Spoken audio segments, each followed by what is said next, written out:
Hello, welcome back to another Comic Pressing 101. If you watch everything in sequential order, you have reached the ending for now.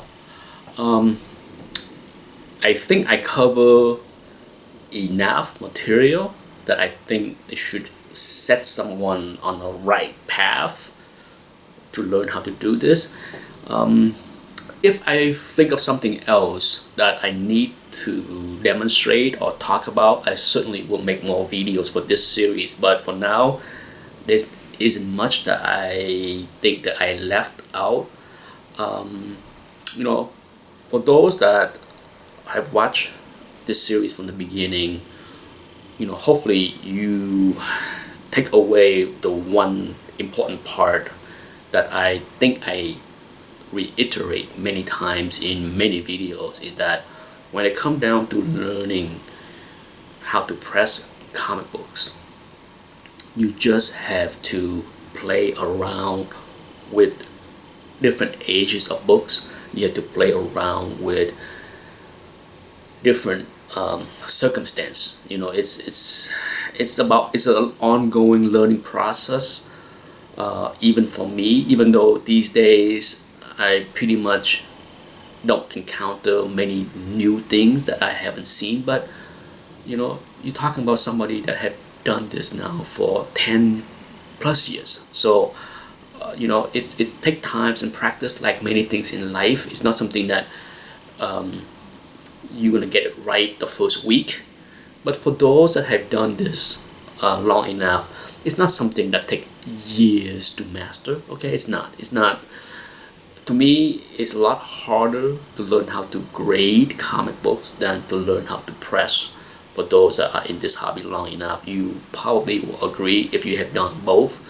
Pressing takes some time to practice, to get used to learn about your machine, to get used to your machine, to understand the different nuances between the different ages from golden age to modern age. You need to play around with all different type of books in order to understand your machine and what it takes to get the job done, right? So hopefully that's what the biggest takeaway is. There is no right way or wrong way. Okay, that's another point that I try to reiterate each and every video, is that what I'm showing you is just my way of doing things, and I'm very happy with my results.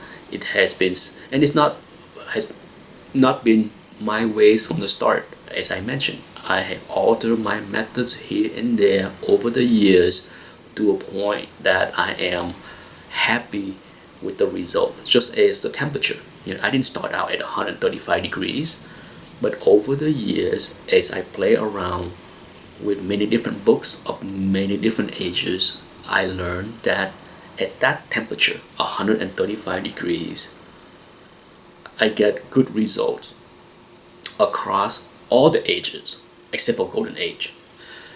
So, and I don't press that many golden age books. In fact, I can't remember when the last time I pressed a golden age book, to be honest. So it's easy for me to keep the book at 135 degrees and leave it alone. I don't need to monkey around with a different temperature, different pressure, all that stuff.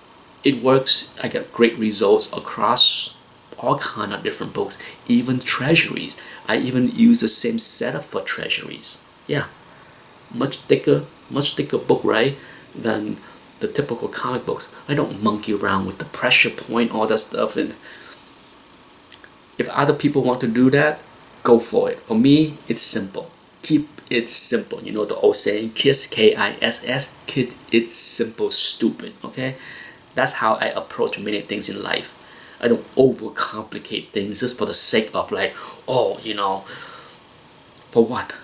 Is there a good reason to overcomplicate any things in life? One of the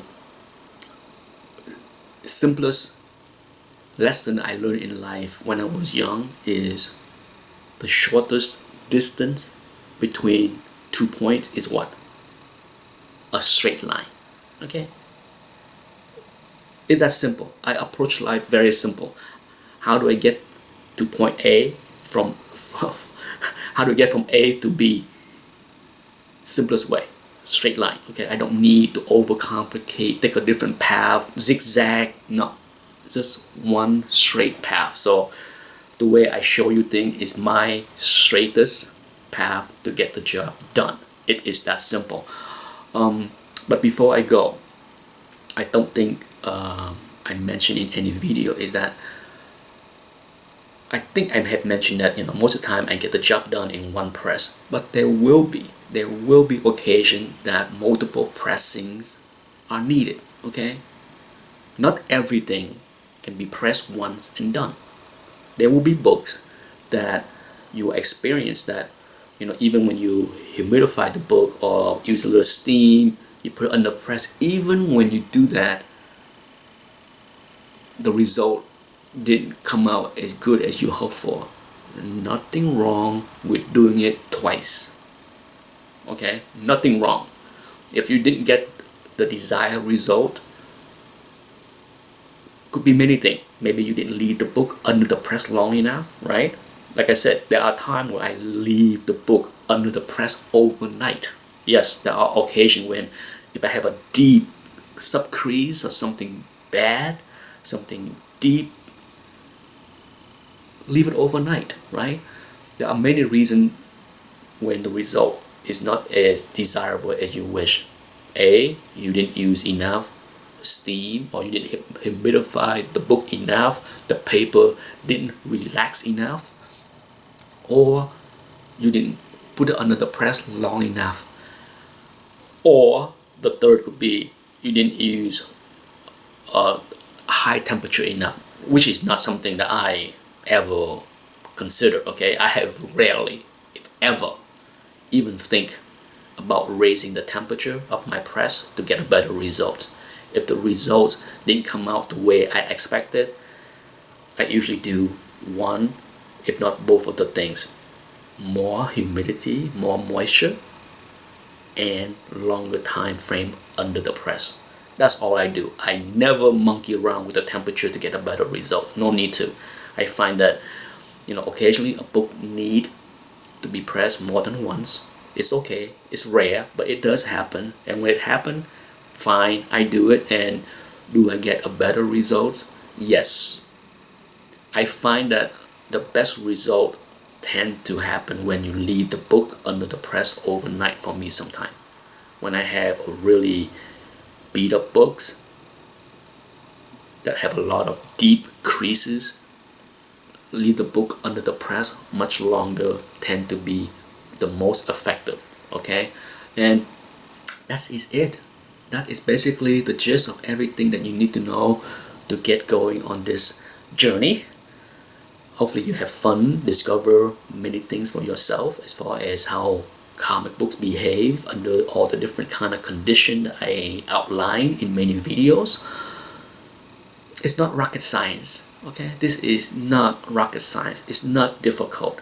It involves a lot of common sense.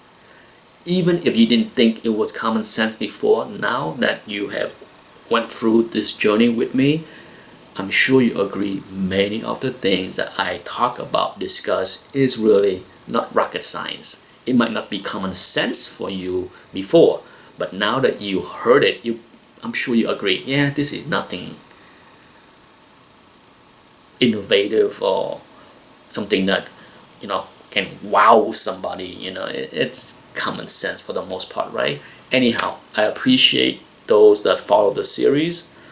Let me know how things turn out for you, and as always, if you have questions, feel free to email me and I will try to reply with the answer that you need. Okay, I don't think there is much more I can add to this series at this point, but if I do think of anything that I left out, or if there's a good question that I can answer and make a video, I will do that, short of showing you the exact thing I do. Okay, as I mentioned already from the very first episode, this series is not about me showing you every little thing. Some people just like to have everything wrapped neatly in a little package. It ain't it. it requires homework, study, practice. Anyhow, thanks for watching.